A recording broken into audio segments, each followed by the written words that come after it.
Welcome back to another video. This is part 3 of Nassim Taleb's Incerto series, and this time we talk about antifragility, or about things that gain from disorder. Now, if you didn't read the book or just want a refresher, I would recommend that you continue watching, as the principles of antifragility influenced my worldview massively. But before we can really get into it, I want to address a take of Taleb. I know that there are many people among you who are interested in Bitcoin, and Taleb formulated a rather strange tweet regarding the subject. He pretty much contradicted a few of his own heuristics, especially when it comes to the connection between volatility, stability, and fragility. I even wrote a short article that covers this. I believe that he is wrong when it comes to Bitcoin, but this doesn't mean his books are not phenomenal, because they are. Let's start right away with the very first sentences of his book. Wind extinguishes a candle and energizes fire. Likewise, with randomness, uncertainty, chaos, you want to use them, not hide from them. You want to be the fire and wish for the wind. Throughout the video, we will find rules on how you profit while other systems fall apart. When you think of fragility, meaning things that break from shocks like glass or your porcelain dishes when they fall down, and you are being asked, what's the opposite of that, you most certainly come up with the concept of robustness. Something that is robust does not break from shocks. However, this is not really the opposite of fragility. The opposite of fragility is the term that Taleb introduced, anti-fragility. Things that are not just resistant to shocks or stressors, but benefit from them. Fragility implies more to lose than to gain, equals more downside than upside, equals unfavorable asymmetry. Anti-fragility implies more to gain than to lose, equals more upside than downside, equals favorable asymmetry. You can simply test in which direction the asymmetry falls. Something that gains from disorder or from random shocks and has more upside than downside is antifragile, while the opposite is fragile. This still sounds rather abstract, so let's look at a few examples. Your muscles are antifragile. Hypertrophy is the process of muscle growth through stressors. Every training session is a stressor or shock that leads to stronger muscles in the long run. The Hydra is a Greek mythological creature that has an antifragile logic. Cut off its head and two new ones appear. Soccer moms, on the other side, create fragile kids. If you take away all the stressors, there is zero growth.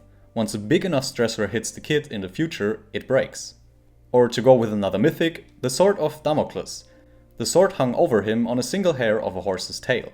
In this situation, you definitely don't benefit from random shocks and volatility. You are fragile. Now, the most interesting application for fragility and antifragility are complex systems like the economy, education, or our health.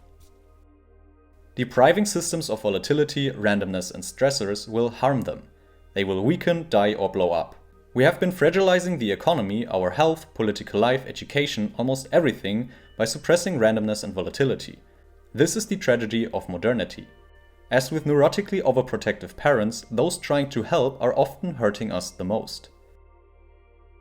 But another problem that comes with it that's vastly more central to me is, why is it that we humans denigrate the system's ability to correct themselves on their own? Well, you see, because we act as if we were necessary for things to take place. And that's the big problem. This has killed people in medicine, human intervention when Mother Nature can do a better job. We always tend to think that we're smarter than nature. We have that bias. So this is the problem I'm working on, is how to mitigate that, how to replace that instinct with something that's not as harmful. Entrepreneurs and tinkerers that take local risks are healthy for the economy, as they are the ones who produce positive black swans or breakthroughs every once in a while that create prosperity. Government interventions, on the other side, often do quite the opposite. With bailouts, governments typically favor a certain class of firms that are large enough to require being safe in order to avoid contagion to other business. This is the opposite of healthy risk-taking. It is transferring fragility from the collective to the unfit.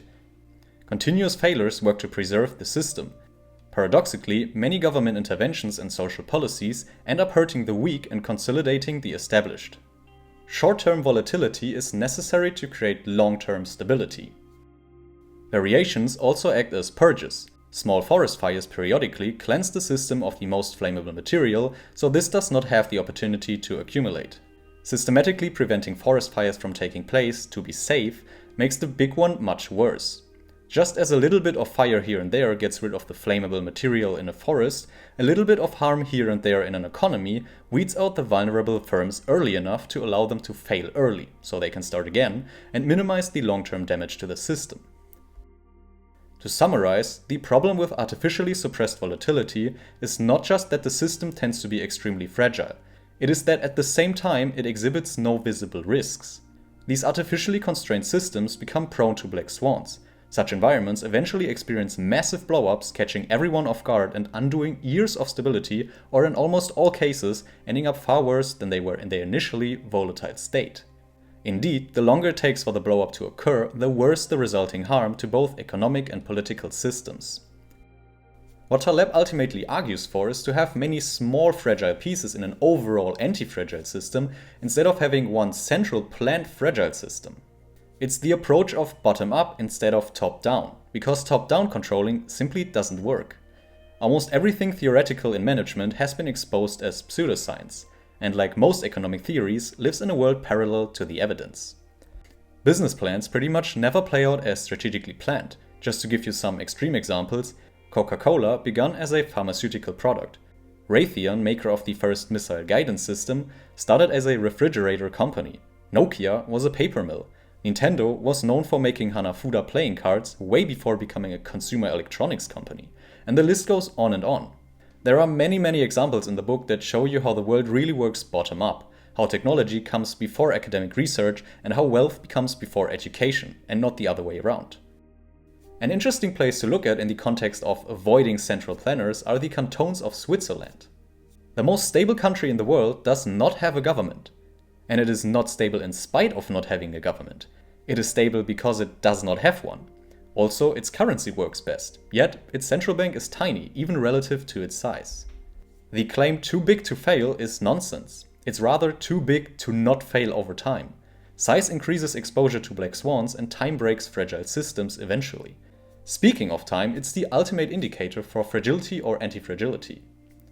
One concept here is the Lindy effect, which basically states that the longer something is around, the longer you can expect it to be around if it's robust or anti-fragile. A book that was published this year has a much smaller expected lifespan than a book from centuries ago. Taleb preaches the Lindy effect of his own work. It's a waste of emotions to answer critics, better to stay in print long after they are dead. This is optionality in full effect. Critics can say whatever they want, there is no opposite to buying your book. So the payoff of anyone speaking about your book, whether good or bad, is asymmetric in your favor. The Lindy effect also drastically applies to technology. The fork you eat your food with or the wine you dine with have been around since forever, and they will continue to exist long into the future. New technologies, on the other hand, are prone to being replaced by even newer technologies. The Lindy effect also sums up why I don't follow any newspapers or TV news. They are by definition short-lived. What's relevant today probably isn't relevant tomorrow and most likely not relevant a year from today. Friends and family will tell you about the important events anyway, so don't waste your time following the news. Still talking about time, fragile systems hate long time horizons. Time is functionally similar to volatility. The more time, the more events, the more disorder. This is simply what your grandmother calls experience. The fragile breaks with time. Or as Simonides said, time has sharp teeth that destroy everything. Another quite interesting place to look into antifragility is health, or the concept of via negativa. What we think is the right thing to do is usually adding something, whether that's medication, money printing, or whatnot. But the better solution often is to take something away for the system to function properly. Hormesis happens when a poisonous substance in a small dose is beneficial to your health. This can also be fasting, so taking away food, or exposure to cold and hot climates, meaning taking away your comfortable weather, or the poison of vegetables, as some researchers think.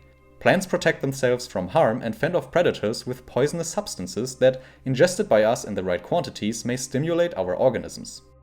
Unfortunately, what works for us also works for other organisms. The more we try to harm bacteria through antibiotics, the stronger and more resistant to antibiotics the survivors will be. Just like cancer cells that survive chemotherapy often spread faster than the rest.